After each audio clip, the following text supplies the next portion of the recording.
টানা ৩ দিন ধরে মেঘনার পানি বিপদসীমার ওপর দিয়ে বইছে। এতে অতি জোয়ারে তলিয়ে গেছে ভোলার উপকূলের বাঁধের বাইরের ৩০টি গ্রাম। পানিবন্দী হয়ে চরম দুর্ভোগে পড়েছেন অন্তত ৫০,০০০ মানুষ। বন্যা দুর্গত এলাকায় দেখা দিয়েছে খাবার ও বিশুদ্ধ পানির সংকট। উজান থেকে নেমে আসা পানির চাপে এ অবস্থার সৃষ্টি হয়েছে বলে জানিয়েছে পানি উন্নয়ন বোর্ড। ভোলা থেকে মোহাম্মদ অনিক আহমেদের তথ্য, চিত্রের রিপোর্ট।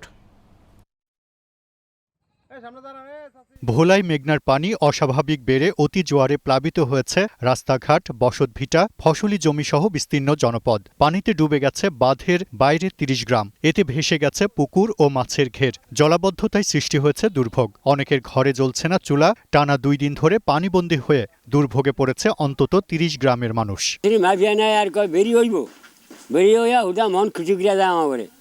আমাকে ঘর দুয়ার সব ডুবিয়া যায়, ওদের বেড়ি মাগার হয় না। এই পানি ব্যাগ বুঝিয়া থাকে, ঘর দুয়ার সব ডুবা থাকে, ঘর দুয়ার ফরিয়া টরিয়া যাইয়া কোনো শান্তি নাই। এনে চেয়ারম্যান মেম্বারে কয় না কিছু।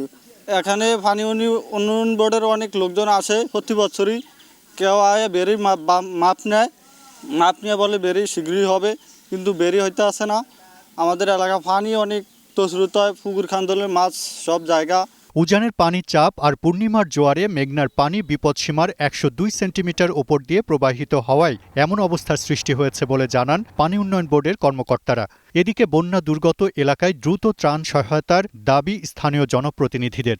ছেলে পেলে ফলান লেখাপড়াতে কোনো কষ্ট, আমাদের যদি একটা নদীর বেড়িবাঁধ অথবা মনে করো সিসি ব্লক করাতে পারে, আমরা খুব শান্তি থাকতে পারবো মনে হয়। আমাকে এই দাবি আমাকে একটু করে দিলে আমার ঘর বাড়ি রক্ষা হইব। আমরা প্রতি বছরই পানি ভিতরে বাসি, আমাদের ঘর বাড়ি টানাটানি বাদ যায়। বন্যা নিয়ন্ত্রণ, বাঁধ সুরক্ষায় পর্যবেক্ষণ করে ব্যবস্থা নেওয়ার আশ্বাস দিয়েছেন পানি উন্নয়ন বোর্ডের নির্বাহী প্রকৌশলী। পূর্ণিমা এবং উজানের পানি চাপের কারণেই মেঘনা নদীতে পানি বৃদ্ধি পেয়েছে।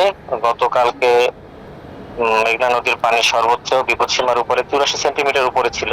ক্ষতির আশঙ্কা আপাতত করছি না, হলেও আমরা তাৎক্ষণিকভাবে ব্যবস্থা নিতে পারবো। বিকল্প বাঁধ নির্মাণের মাধ্যমে উপকূলের বাসিন্দাদের দুর্ভোগ লাঘবের দাবি বন্যা কবলিত অগণিত মানুষের। Global television, news desk.